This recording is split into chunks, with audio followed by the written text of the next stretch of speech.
La parole est à Geneviève Garrigos pour 5 minutes.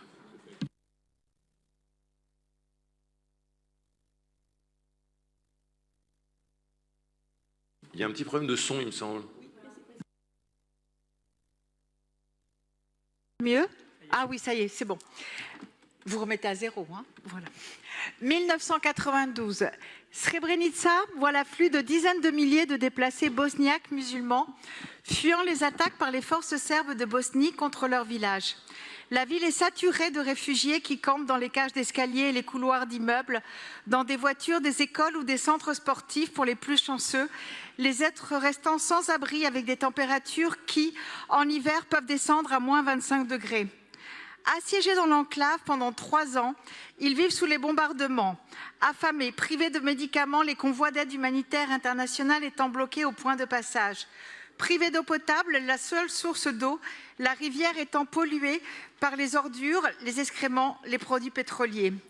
Et ce, malgré la résolution 819 du Conseil de sécurité de l'ONU adoptée en avril 1993, faisant de Srebrenica une zone de sécurité, de l'accord prévoyant un cessez-le-feu, s'il vous plaît,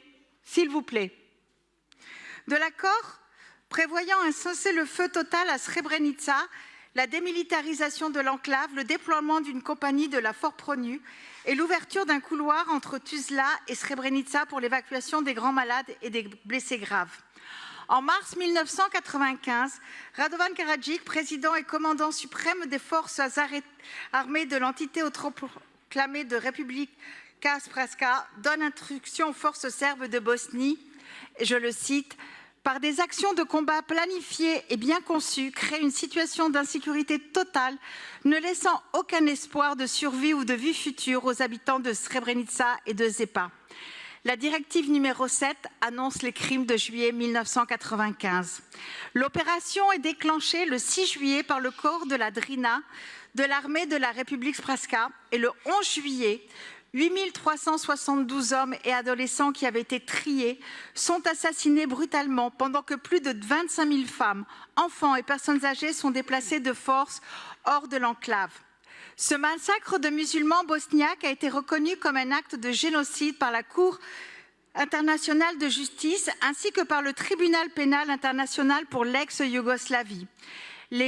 Les juges ont estimé, sur la base de la définition de génocide, qu'elle s'inscrivait dans l'article 2 de la Convention pour la prévention et la répression du crime de génocide de 1948 qui précise « Dans la présente convention, le génocide s'entend de l'un quelconque des actes ci-après commis dans l'intention de détruire ou tout ou en partie un groupe national, ethnique, racial ou religieux.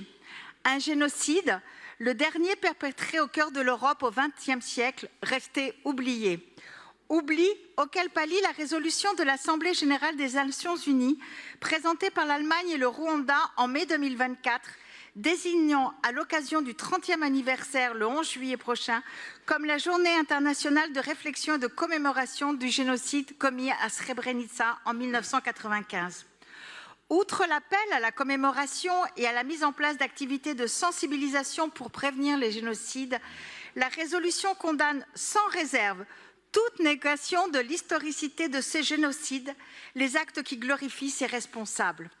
Ce dimanche, une marche en mémoire du génocide et de la marche des survivants il y a 30 ans partira à 13h30 de la place de la République, mais cette année, sa destination ne sera pas la rue de Srebrenica dans le 20e arrondissement, mais le Père-Lachaise, où doit être inauguré par la maire de Paris et le président de la Fédération de Bosnie, le monument à la mémoire du génocide de Srebrenica qui fait suite aux vœux que je vous remercie d'avoir adoptés l'année dernière.